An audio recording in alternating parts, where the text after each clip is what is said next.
Spring 1946. Italy was still bleeding. Cities were broken. Streets crumbled. Factories bombed into silence.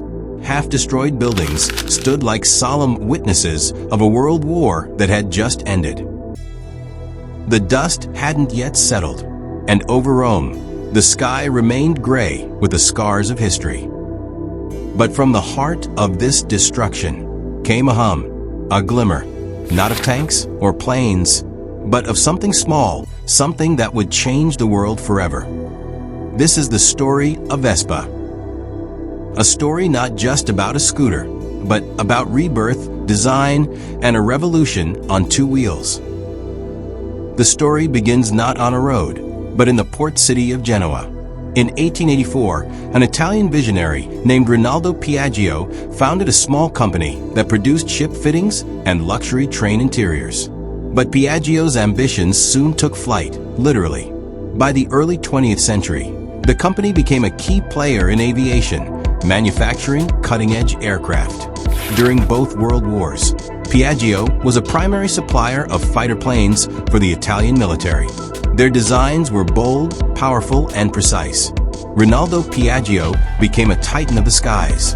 But no plane, no matter how advanced, could stop the bombs of the Allied forces. By the end of World War II, Piaggio's factories lay in ruins. In the wake of this devastation, Rinaldo's son, Enrico Piaggio, took the reins.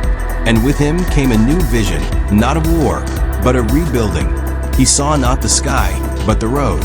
He said, "I want to build a vehicle anyone can ride, men, women, young, old, without needing experience or strength. Something simple, affordable, beautiful." It wasn't just a business idea. It was a mission to restore mobility and dignity to a broken people. To bring his vision to life, Enrico turned to Corradino Dascanio, a brilliant aeronautical engineer and helicopter designer. Ironically, Corradino hated motorcycles. He found them dirty, clunky, and uncomfortable. But it was this frustration that drove him to invent something radically different. He designed a machine unlike any before. A lightweight monocoque frame. A flat floorboard for riding in a suit or dress. Small, easily changeable wheels inspired by aircraft landing gear. A fully enclosed engine to keep clothes clean and hands oil-free. Aircraft-style suspension for a smooth ride, even on broken streets. When the prototype was unveiled, Enrico Piaggio watched it roll by and exclaimed, "Sembra una Vespa." It sounds like a wasp. That buzzing sound would soon echo around the world. And so, the Vespa was born.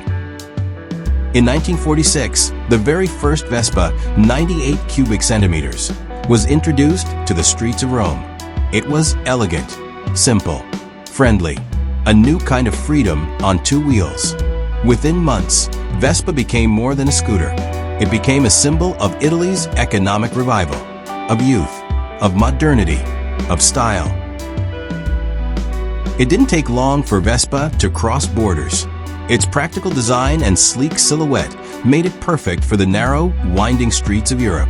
Thanks to clever marketing and a timeless design, Vespas soon zoomed across France, the UK, Germany, Spain, and beyond. But the real turning point came in 1953. In the classic film Roman Holiday, Audrey Hepburn and Gregory Peck rode a Vespa through the heart of Rome. The scene lasted only a few minutes, but it captured the hearts of millions.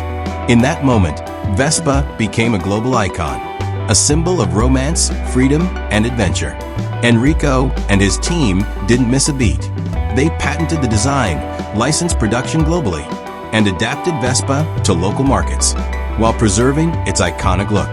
Within just 2 decades, Vespa had sold millions of units around the world. Today, Vespa is no longer just a scooter, it's a statement. In Milan, Paris, Tokyo, Jakarta, to ride a Vespa is to say, "I have style. I value freedom. I stand out." Since 1946, Vespa has sold tens of millions of units. From the cobblestones of Europe to the narrow alleys of the Indonesian archipelago, Vespa still rolls on, unchanged in spirit, timeless in form. Vespa isn't just a machine. It's a legacy, a story of how a buzzing little scooter rose from the ashes of war to become a global icon. Not with guns, not with power, but with design, vision, and a sound like a wasp. This isn't just the story of a motorbike. It's the story of freedom, of style, of a legacy that lives on with every ride. This is the story of Vespa. Vespa, more than a scooter. It's a way of life,